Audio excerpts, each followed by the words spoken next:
नमस्कार दोस्तों, मैं सोनू जौहरी समीक्षा इंस्टीट्यूट में आपका स्वागत करता है। एमपीपीएससी के बाद जो अभ्यर्थी अभी फूड सेफ्टी ऑफिसर का इंटरव्यू देकर निकले हैं, उनसे हम बात करते हैं इंटरव्यू का माहौल कैसा रहा। सबसे पहले सर का परिचय जानेंगे। सर, आपका शुभ नाम? हेलो, मेरा नाम अशोक है और मैं हरदा जिले से हूँ। हरदा से। जी, कैसा रहा सर आपका इंटरव्यू? बढ़िया था। मतलब नॉर्मली माहौल है और सरल से सवाल पूछे जा रहे हैं। जो परिभाषाएं हैं, बेसिक फूड सेफ्टी से संबंधित परिभाषाएं वो पूछ रहे थे। शुरुआत में जैसे मेरा बीएड बैकग्राउंड था, उन्होंने बीएड से कुछ क्वेश्चन पूछे, जैसे एनईपी 2020 के बारे में पूछे। और उसी से संबंधित बाद में फिर मैम ने पूछा कि संदूषण क्या होता है, उसके बारे में बताइए। क्रॉस कंटामिनेशन कैसे होता है, उसके बारे में बताइए। उसके बाद में सर ने पॉस्चराइजेशन पूछा था कि पॉस्चराइजेशन क्या है, किस बेसिस पे होते हैं, तो मैंने तीनों विधियाँ बताई। उसके बाद में कैसे तय करोगे कि पॉस्चराइजेशन क्या है, हुआ है या नहीं, तो क्षारीय फास्फेट टेस्ट के बारे में बताया। उस तरह से काफ़ी नॉर्मल। एक सर थे, उन्होंने खाद्य सुरक्षा अधिनियम के बारे में पूछा था कि किस आधार पर यह अधिनियम बनाया गया है, क्यों बनाया है, उसकी महत्वता क्या है। उसके बाद में मेरी रुचि से संबंधित सवाल थे, जैसे मेरी रुचि है शायरी पढ़ना, जनगीत गाना।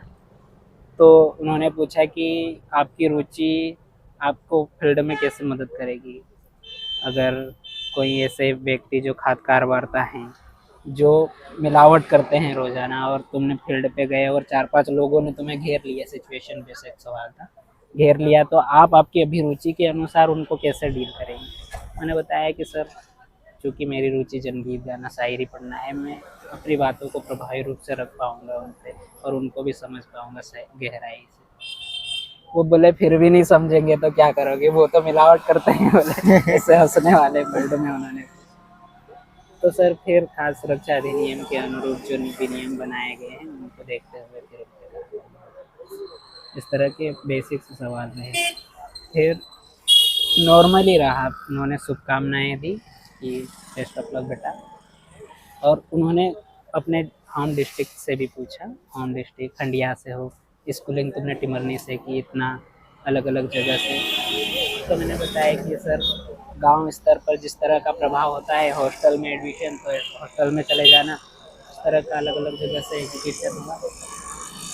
बाकी नॉर्मल माहौल था।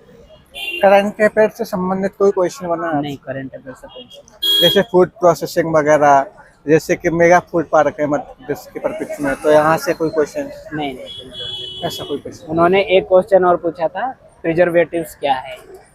तो मैंने प्रिजर्वेटिव्स के बारे में बताया कि 2 तरह के होते हैं, और उसको बता दिया। जैसे कि कोई भी जो बच्चे हैं, उनको डरना नहीं है। बेसिक परिभाषाएं जो सबने पढ़ी ही है, यहाँ तक पहुँचे हैं बच्चे तो पढ़ी है और उनको अच्छे से आती है।